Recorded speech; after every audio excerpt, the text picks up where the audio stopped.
How'd you make out about the car, Ralph? Oh, I got the car. Freddie Muller said I could have it. Answer that. Hi, Alice. Hi, Ralph. Oh, hiya, Joe. You know Joe Muncie. He's a member of the Raccoon Club. Hi, Ralph. Oh. Hey, say, not here, Fred. Hey, Freddie. Tomorrow's a big day, huh? Yeah, Fred, and you're just the guy I want to see. Get the doctor on the phone. Yeah, he said if there's no complications, it sounds to him like it's a simple wrench back. Now, if Ralph sleeps on a heating pad all night, it could be gone in the morning. But if it doesn't go away, he wants you to come and see him in the morning. Testing. Hot outbound car. 1, 2, 3, 4. You on the air? The Honeymooners Podcast, the only podcast that is all about the greatest show of all time. With the stars, Joe Conti and Louis Fatts. Welcome, fellow raccoons and raccoonettes. What's happening, all you Hurricanes, Bensonhurst Bombers, and all you Freddie Mullers of the world? You're listening to the Honeymooners Podcast with me, Joe Conti, and my pal Louis Fatts. Fofodiodo.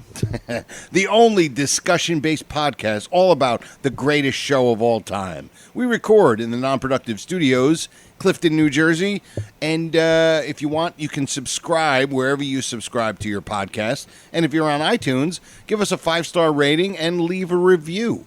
And you can listen to the show, if you don't do the podcast thing, on in the Non-Productive website. That's non-productive.com/honeymooners. And don't forget to like our Honeymooners Podcast Facebook page. All right. How you doing, Lou? I'm doing good, Joe. Yeah. You know, this is one of my favorite topics coming up. This is one of your favorite things to do, I'm realizing. Oh, yeah. This is my life right now. This and going to the shop right, but I think this takes preference. I would hope so. I would hope this at least squeaks out like maybe one over going to shop right. Yeah, unless there's a big week of super coupons. Hey, cutting coupons over here. Yes. Brajols on sale this week. I know. 2 Italians from Jersey talking about what kind of cold cuts we're going to get. Yes. So we, for this is what, episode 10, 11? No, 10. 11. This is 12. No way. Yes. Okay. We are at episode 12, a baker's dozen. Oh, man. All right. And in this episode, we wanted to do one of your favorite, first of all, one of your favorite things you've been saying we want to do, and for one of your favorite characters. Oh, yeah. Secondary character. You said it every episode, like, oh, I can't wait till we do secondary characters. Every week, since week one, I've been saying, Joe, we got to do secondary characters, and we Right. finally got to it. And you know what? And I think there might be some people going, you know what? They're hardly talking about any of like the lines from like, you know, the 3 main characters, because we did the thing about Joyce Randolph and Trixie and all that. But we have different ways we're gonna get into that. Oh, you know, we have a lot of ways to go. Yeah, we're gonna do like our top favorite fat jokes. Oh, top, yeah, you know, everything. Yeah, but our first secondary character that we wanted to do is George Petrie, as Louis calls him for everything, Freddie Muller. Freddie Muller. No matter what, you can look at his IMDb. Look at George Petrie's IMDb, and Louis would just be like, "Oh, look, Freddie Muller was in Quincy." It's like the guy's name was George Petrie, but it's just Freddie Muller. He's Freddie Muller to me. He's Freddie Muller. Yeah. Yeah. He was just he was great. He was in 14 episodes. Yeah. And he played Freddie Muller. He also played Joe Rumsey or Munsey, whatever you want to call him. You want to call it.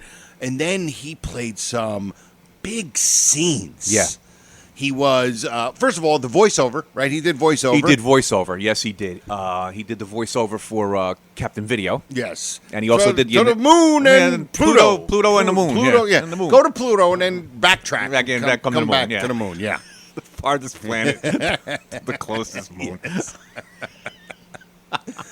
He did that. He also was, hey, Herb, for the $99,000. The $99,000, he was the announcer for that. Yep. You know. And then he got into, and sporadically in different episodes, like "Oh My Aching Back." Yes. he was one of the guys that were bowling, and I think he was Freddie. He was I think he was Fred in that one too. He was Freddie Muller in almost everything. Yeah. For the most part, he was Freddie Muller. When he was just the guy in the when he was the bus driver. The bus driver, just like playing. He was Freddie. I mean, the one time they had him as Joe Rumsey. Yeah, Joe Rumsey. That Joe didn't make any sense, but we covered that a couple weeks back. Yeah, we figured out that And we still can't figure out why.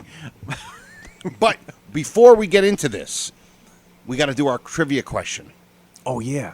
So we got our trivia question. Oh, we didn't ever answer the question a couple of weeks ago when you asked the question. What was my question? The two episodes, the only two episodes yes. that overlapped. That actually, they weren't. They weren't standalone. They made a reference to a previous episode, right? And that was The Sleepwalker. The Sleepwalker, yes. He mentions it. He mentions the actual Sleepwalker episode. Then he mentioned it again in Oh My Aching Back. Yes. As an excuse to get Ralph to go upstairs and stay with Norton so he can sleep on the heating pad. Right. Because so he conveniently Trixie's gone. Right, yes. For a day. She had a suitcase. She's going to be gone for 8 hours. Yeah, like 8 hours. So we're sister's house. Yeah. I mean, I never could figure that one out either. Yeah, and Alice never tells her that, he ended up sleepwalking when she was away. But, everything was fine. Everything makes a full circle. Everything's yes. They're ready for the next episode next week. But, so that was the answer from a couple weeks ago. Let me see. What can we do? Nice trivia. Let's see here. There's so many questions, and I can't even think of one. I have 700 in my book. Well, we don't have to do it in the beginning. We'll do it later. We'll do it later. Yeah, we could just do the question and then just give them the answer. Yeah, we'll get the answer. Okay. All right. So George Petrie, who he played also. Not only did he play Freddie Muller, but he played some big scenes. He played Dick Gersh, which was the editor of what was the magazine? It was the American Weekly. American Weekly, which was based on the Saturday Evening Post. Oh, okay. Yeah. Then he was Danny the Hoodlum. In Trapped. Trapped. Yep. And he also played the psychologist. The psychiatrist, I'm sorry, right. All the way from Vienna, Austria. Vienna. To work for the Department of Sanitation. Vienna. Psychiatrist. Unbelievable. With the great Viennese accent. Yeah, the beard, the beard, the goatee, and the white hair. Beard. Actually, people laugh when he walks on stage. Yeah, you hear a little laugh just like by a his chuckle. Because he just looks ridiculous. Yeah, it's just so stupid. The dumb white wig and the beard. Yeah. So we wanted to play a little bit of some of the more our favorite moments of him. Yeah. And first we have to do him in as Freddie Muller. Oh God, yeah, that's what in a scene that you really like in an episode that you're not hugely you used to like it. You're just not as hugely fond I of. like the beginning of the episode. It's the golfer. The golfer. The part I don't like about it is when they actually start golfing in the room when Norton's teaching him to go. I just for some reason don't. Yeah, it's not. It's nothing. It's still great, but it's not. Great. You you it's get the not, hello ball to me, which is like Bang Zoom, and people love that. I don't. Right. To me, I don't know. I don't know. Never. But we have the scene where it's Ralph, Ed, and then three other drivers, Saxon and who was Pete in that one? Pete, I think it was in that Pete. one. And Ralph is telling everybody that he's become the new assistant traffic manager, and then Freddie Muller comes in and squashes the whole thing. Norton, guess what? I'm the new assistant traffic manager. Put it there, Ralphie boy, pal of mine. I knew you had it in your pocket. Thank you very much, Norton. All right. Come on now, come on. Who started it? Who started what? The rumor. The rumor that Cramden's going to be the new assistant traffic manager. Well, don't look at me. I got it from Cassidy. So you started it, huh? I did not. I got it from Riley here. All right, Riley, what's the idea? I didn't start it, Freddie. Well, who did? Who told you Cramden's going to be the new assistant traffic manager? Cramden did. Great delivery right there. So great. It's amazing. So that's it, huh? One of my favorite Blowing lines. your own horn again, huh, Ralph? Now, look, Ralph, get this and get it straight. Mr. Harper's going to pick his own assistant, and he hasn't made up his mind yet who it's going to be. And what's more, I doubt very much that it's going to be you, because Mr. Harper doesn't even know that you're alive. Come on, fellas. Come on, fellas. I got to tell you, Freddie Muller, not that nice of a guy in this episode. No, not this one. No, Bit of a he jerk. was- yeah, really. But then he came around at the end because he said, hey, listen. Yeah, I was wrong. He actually admitted I was wrong. Yeah, and he Guess you seemed do stand in good with Mr. Harper. and he seemed genuinely happy for him. Where this time he seemed genuinely like, listen, it almost seemed like he did want Ralph to get the job. Yeah. So, yes, that was Freddie Muller being a little bit of a jerk. Yeah, not the best, not seen in the best light, of course, but still, Freddie Muller, The likable Freddie Muller. Yes, the old likable Freddie Muller. Oh, and George Petrie. Interesting thing about George Petrie, besides the fact that he was in 52 episodes of Dallas. Yeah, I wouldn't know. I never watched it, but I was a kid when Dallas was on, but I remember the whole thing where I actually remember getting a haircut and seeing the newspaper, and the cover was Who Shot JR. Yeah, that was I big remember back then. that. That was like I actually think I watched that. it was in the newspaper. Yeah. I actually watched that. But I he never was- watched the one episode. Yeah, I mean, it night. What do they call it? Nighttime soaps. Yeah, that was like a nighttime soap. Yeah, That's yeah. probably why I never watched it. But he was in 52 episodes of that, which I didn't know. That's a lot. And he was also he was one of the few people that was in both Twilight Zones from the early one, original ones, 1959, and he was also in an episode from 1985. Right, when they came back, yeah. But he was born November 16th, 1912, and he died November 16th, 1997. He died on his 85th birthday. Probably blowing out the candles. Maybe. Just keeled over. I mean, there's 85 candles for Pete's sake. That's a lot of candles right there. All right, another great episode that he was in, where he plays a very substantial part, is in The Sleepwalker. Yes. And he plays the psychiatrist. And now we're going to see it because we're going to hear it. You're gonna probably hear the laugh of him walking when people. Yes. It's a chuckle, not a huge laugh, but it's a little just, chuckle. Like, Just what, they're probably like, what the hell's he doing? Right. Hell is that? Right. So he's coming in now. No, Freddie Muller was a psychiatrist. He was a bus driver. Hey, Freddie Muller, that's a nice costume you got there. Who are you, man from space? Psychiatrist from space. All right, well, and here he is as the psychiatrist to help Ed try to figure out why he's sleepwalking. How do you do? Very great to get back. Thank you very much. Right in here. Yes, thank you. Doc, There's a you little gotta chuckle. do there. something. He almost kind killed of like himself last yeah. night. I like Well, I will do what I can, Mr. Clanton, but as I told Mr. Norton, he really belongs in a hospital where I can keep him under observation and test him under the proper conditions. Yeah, but he can't afford to go to a hospital. You gotta do something from here. Well, we will see, eh? Somnambulism, Mr. Camden, has its roots in a psychosis, in most cases induced by a trauma. Now, the obvious therapy is the removal of the mental block from a patient's subconscious mind. You follow me? Well, not exactly, but I know when you said mental block, it had something to do with Norton. Great line. That is it's such a great line. That's a great line. And it was great because Crampton just has a completely bewildered look on his face. Yeah. He has no idea Yes, what he's it's saying. going- yeah. But he hears mental block. blocking, and that's got something to do with Norton. And it is great because he's it's almost like a Austrian. Well, jerk. it's the Viennese, which is like Vienna, Austria. Like And I guess what is it? They're using that because of like Freud. Well, because Because exactly. That's because where all Freud. that came about. Right, right, yeah. That psychology and psychiatry Yeah. stemmed in And they all Vienna. got that So, of course- wackiness and the wacky beard and Yeah, the glasses. It's like some very like this romanticizing Yeah, of yeah. of Very of stereotypical, right? stereotypical of typical psychiatrist. There we go. Now, I am inclined to believe that when Mr. Norton walks in his sleep, he is searching for something. Something in the distant past. Something perhaps he does not remember himself. But do not worry. I will do my best to help him, eh? Oh. Well, what are you gonna do? I am going to administer pentatol. Perhaps you have heard of it. It is sometimes called the truth serum.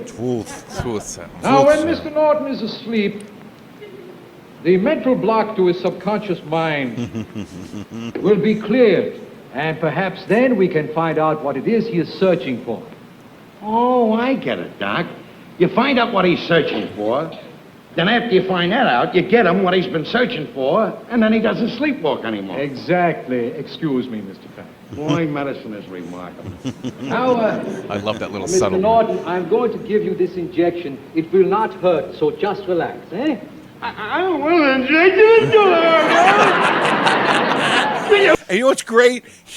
I just noticed it now. He turns around and looks at Ralph like, are you kidding me? It's really great. It's really great. Next time you're watching it, just watch his face when he turns around and looks at Ralph like, is this what I got to deal with? And there's a great line prior to all this is when Norton says, why'd you call the doctor only kind of a bump on my head? I didn't call him on a kind of the bump on your head. I'm calling him on kind of the bump in your head. Yes. Great line. And that's how I described our one episode. That's because we can't do the thing with the trivia right. Not because of the bump on our head, but it's the bump in our heads, yes. Stop being a baby.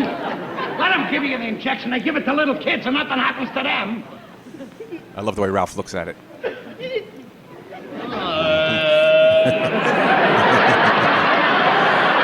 And I love how when he tells him he fainted. Yeah.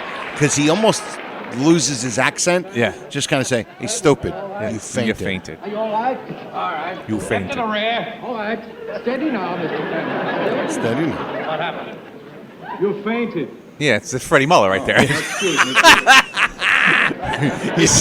he stepped back into Freddie Muller. Backwards from 100. 100, 99, 98, 97, 96, 3. Boy, that's strong stuff you're using there. Strong stuff. What do you say? I do not know, but he is now under completely. 2-3 months. Mr. Norton, something is troubling you. What is it? Did something hurt you? Did you suffer some grave disappointment? Grave disappointment. When this did too. that happen? When I was 21 years old, I wanted to go to college. And what happened? They wouldn't let me. They said I had to finish grammar school first. Great Well, line. you're wasting your time, Doc. That mental block's made out of cement. Lulu, tell us about Lulu, Mr. Norton. Was she a childhood sweetheart? A childhood sweetheart, Yes. Lulu. Well, what happened to Mr. Norton? What happened with Lulu? I lost her at Coney Island. How did you lose her? We was going through the tunnel of love, and she jumped out of the boat and went after a cocker spaniel. Lulu was the best dog I ever had. A dog? A dog? That's it. And you got to figure, That's what he's searching for, the like, dog. he's in between Gleason and Carney. Carney Get him a dog, right and that's the end of Yeah. his sleepwalking. No, we Must must be- not jump to conclusions. And he was still great. Mr. Yeah, Clement. he's holding his own That right here. might Yeah, only actually be is. part of the dilemma. In order to find out, in order to be certain what his trouble is, I will have to run further tests. Well, how long is that going to take? Oh, 2-3 months. 2 or 3 months? I can't last that long. Look, I know Norton. If he does anything, he does it for a dumb reason. And he's sleepwalking for a dumb reason. Now, all we have to do is get him the dog, and that'll settle the whole thing. But, Mr. Clement, we do not have sufficient proof. Proof. There you go. That's perfect. That's enough That is proof. enough proof for me. I'm getting him a dog. Get your stuff and we'll Get out of here. Get out. He like throws him out. Throws a doctor out. Yeah. doctor out. This psychiatrist from Yeah, Vienna from Vienna. who works for the Department of Sanitation in New York. I didn't realize that. Yeah. He works for And the makes house sanitation. Yeah, exactly. At 4 They in the did morning. That. Yeah, did that back then. Yeah, so that was another one of his great scenes. This one here is from A Matter of Life and Death. This one is where Ralph thinks he's dying. Yes. And he goes to sell his story to the National American Weekly. And he plays Dick Gersh. Richard Gersh. Publisher. I don't think I'll play the whole scene, but I'll definitely, It's a long one. He was in that. It's actually kind of long. He got a lot of stage time in this one. Yeah, absolutely. I mean, think about it. He was, that was a good amount of clips too. Yeah. So here we go. Well, all right, we haven't got much time. What's your story? This may come as a terrible shock to you, gentlemen, but you're looking at a man that has only 6 months to live. All right, but what's your story? That's it. I'm gonna die in 6 months. You could put the story in your magazine. Be a riot. Be better than the one you got in there now about I was a mambo dancer for the FBI. Believe me. Look, I'm sorry for your trouble, but we can't use it. But you gotta use it. I don't want the money for myself. I want to give it to my wife. I'm gonna die in 6 months, and I got nothing to leave her. I told you, I'm sorry, we can't use it. Yes, sir. Wait a minute. Dick, this may be just what we're looking for. He's got to get up, take his glasses off. What do you mean? The hard angle. Dual man finds out he's only got 6 months to live. Not concerned about himself, thinks only of his wife. We're playing up big. Run the story every week for 6 months. Everybody will be waiting for him to drop dead. This is a natural. Look at the pictures we could run. Look at that face, it's pitiful. I tell you, we can make this guy a national hero. He'll be another Davy Crockett. Second Are reference. you sure you Yep, only have Davy 6 Crockett months to live? Oh, yes, sir, honest. You know, if you were just making this up to collect some money, that would be a pretty serious offense. And if we printed this story, and you didn't die in 6 months, we could be laughed out of the business. You know what we'd do then? We'd have you thrown in jail for 20 years for fraud. I wouldn't lie to you about anything like this, not about dying. Here, I got the proof of it. Here's the doctor's report. Hey, Dick, there's a great angle there. When his tongue starts turning blue, we'll do a color spread on him. Charlie, call the shop. Tell them to get set up. We've got a new lead story for the next issue.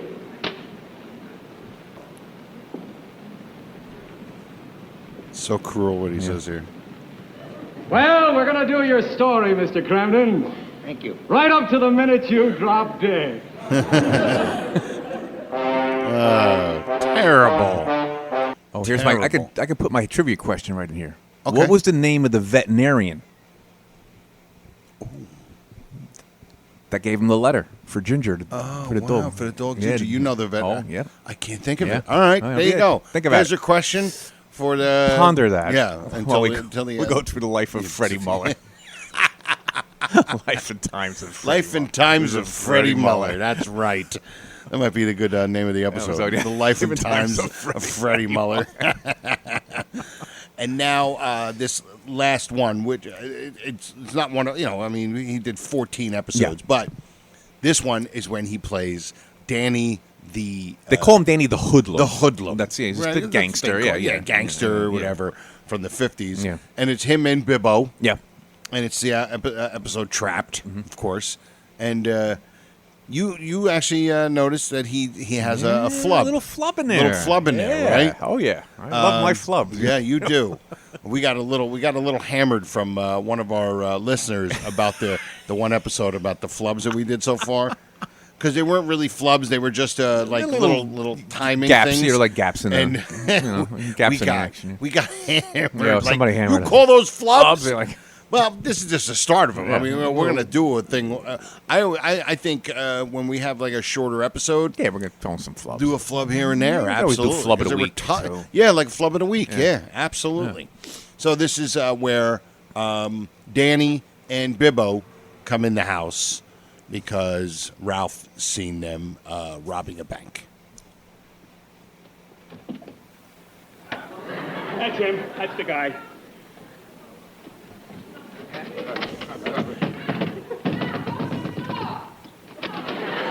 Stay in there, Alice. Don't come out. Don't get in this. Come on, Danny. Let's grab him and blow, huh? Too crazy. A minute after we left, the dame would spread the alarm. Come on, get out of the way. Oh, wait a minute now, pal. Wait a second. She doesn't know anything about this. She doesn't know anything. Okay, lady out. He's got the great scar in his face. Yeah, too. it's scarred. I won't tell anybody. So I- somebody take a I- pen to his face. Shut up! Bibbo, you go and see if it's clear. Find out if everything's all set. Now, I don't want a word out of either of you two. Hey, you hear something?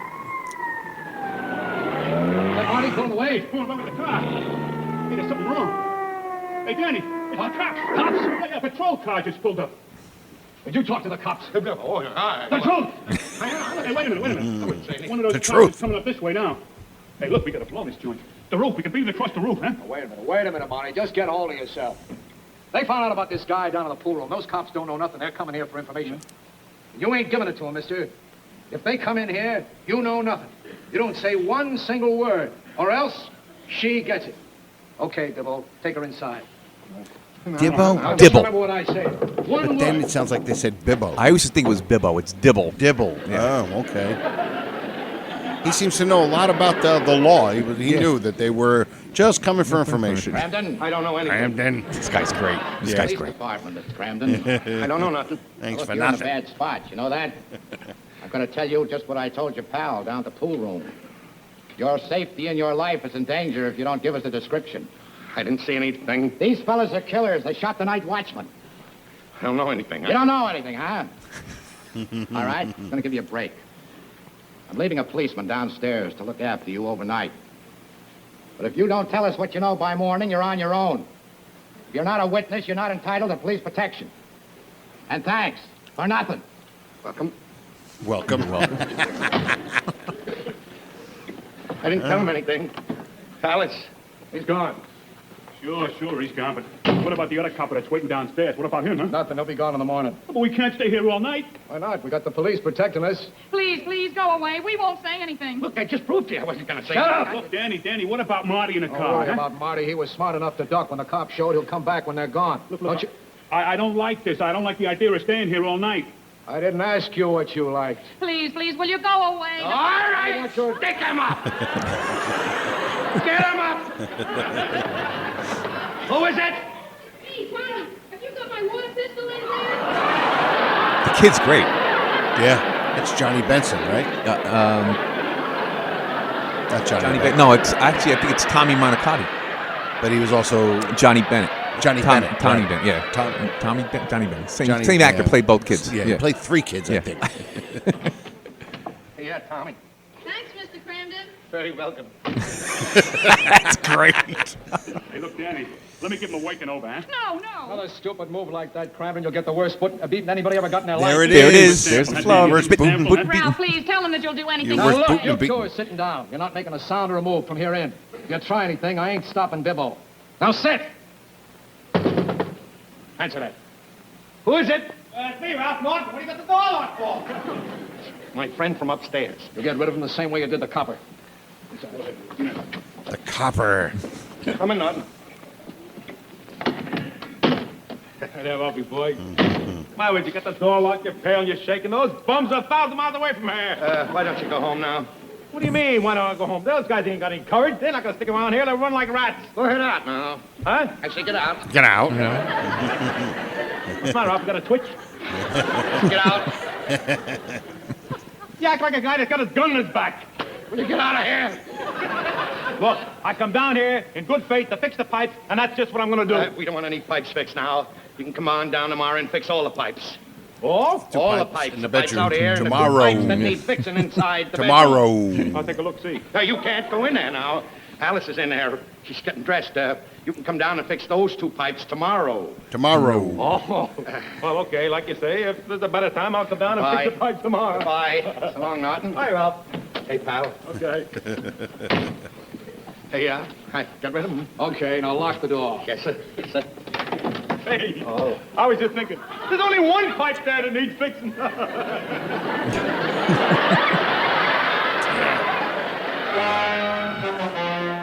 It's great. It's great. You know, and George Petrie did such a wonderful He did a great job, yeah. Yeah, He did. absolutely. The great George Petrie was, I remember the first time I saw him, it was like late 80s or 1990. There was a show on CBS called Wise Guy. Mm-hmm. It didn't last too long, but it was a critically acclaimed show. And I remember just watching. It was on CBS. Right. And all of a sudden I go, that's the guy. Because Freddie Muller? I was just really starting to get into Yeah. the Honeymooners. Yeah, 'cause you they just were on- recognized him, yeah. And I didn't say Freddie Muller Right. like you would have yelled. Hey, Freddie Muller, how you doing? Hey. But yes, the great George Petrie, one of the basic. Yeah, he was the besides the main Yeah, characters. he appeared in most episodes outside of the main 4. Oh yeah, Yeah. The main 4. 14. George Petrie, the great actor, was in Planes, Trains, and Automobiles. Yes. There's Did a lot of television. tons of television. Tons of television. Yeah, Quincy. Yeah. I mean, he was on One Day at a Time. Yeah. He did all these different... I was looking at all the things that he did, and he was great. So this episode is basically all about George Petrie, Freddie Muller. Freddie Muller. The great Freddie Muller. One. Two. The great one, 2. Yeah, the great one, part 2 or 3 or maybe 7, depending on, we're going to include our Carney in that. So now, why don't we give them the answer for the trivia? Okay, the answer for the trivia, you were contemplating this over that as... the doctor... oh, yeah, you want to give it a shot? The veterinarian. As soon as you say it. Dr. Morton. Dr. Morton. I'm surprised when he gave him the letter, it doesn't say Dr. Morton, veterinarian, on his letterhead. Well, he does. When he was talking about his doctor, you notice he goes, what's his name? Yeah, what's his name? That's a setup that he didn't know so what he his didn't name. know He didn't know name. But I'm saying on the letterhead, when he hands on the letter, it doesn't say Dr. Morton, veterinarian. No, it's just Dr. Dr. Morton. Yeah, just a random specimen that they checked out. And, of course, they don't say that it's a dog. So, but yep, that is our episode number 12. We thank you. Thank everybody, the Facebook groups, the Honeymooners, Raccoon Lodge, and the Honeymooners, the Classic 39 episode. Our pal Edward Lillywhite Norton, his Honeymooners Trivia podcast. Give that a listen. He's revamping this whole thing. It's not just trivia. He's doing Raccoons of the Month. He's really, really getting into it. And my show is the Conti and Kenny Show, where I do on More Like Radio every Monday night at 7 p.m. And if you want to find out anything about me on Facebook, I'm just Joe Conti Comedian on Twitter and Instagram. And Louie, what's your new new Instagram account? Oh, I don't have one. Yeah, you don't have one. Of course you don't. It folded. It folded, yeah. huh? They told me I was too late. It wasn't a... Instagram's not it was actually MySpace I was trying to get on. Oh, okay. Yeah, and they said, sorry. It folded. Sorry, too late. Like it was a network, like it was a Ponzi scheme. Anyway, but we have the email. Yes. And people can email. Yes. If we're going to use this email probably for our show. So even if you want to say something to Joe on the email, yes, you could say it's bangzoom1956@gmail.com. Yes. So just use that we're going to use that as our regular email. Yes, absolutely. Easy to remember. Yep. You know, Bang Zoom and 1956, the year the show was on. Yep. Also the year I was born. At Gmail. At Gmail. So if you want anything, me and Joe, that if you don't do it through the social media with Joe. If you're one of those dinosaurs like Lou, me, who doesn't have social media, and you want to contact us, do whatever. You want to complain or say, something you want to hear. Yeah. And maybe if you're a huge fan and you in the area, maybe we could set up where you can come in as a guest. Yeah. And also want to say one more thing about George Petrie. Okay. He played Eddie Haskell's father in Leave It to Beaver. To me, Eddie Haskell is one of the greatest TV characters of all time. Really? He ranks up there with Mr. Bachigaloop. I'm telling you. Well, he was kind of a villainous kid, right? Yeah. Oh, he was great. No, he had that. He played that that dual personality. Like he was like a real, a real pain kid. But then when he was around Mrs. Cleaver, he was like, "Oh, hello, Mrs. Cleaver. You look lovely today." Right. One of those guys. Real then when fraud. she left, it'd be like, "Okay, runt or squirt." No, he called him squirt. Called him squirt. He called him squirt. He called Beaver squirt. All right. Great character. Thank you, everybody, for giving us a listen. Tell your friends about the show. Share the show on your social media. Or if you're hanging out at a party like Lou, who can't share anything anywhere, tell people. It's the Honeymooners podcast with Joe Conti and Louis Fatz. Yeah. And I think that's it. Okay. Thank you so much, everybody, and we'll see you next time.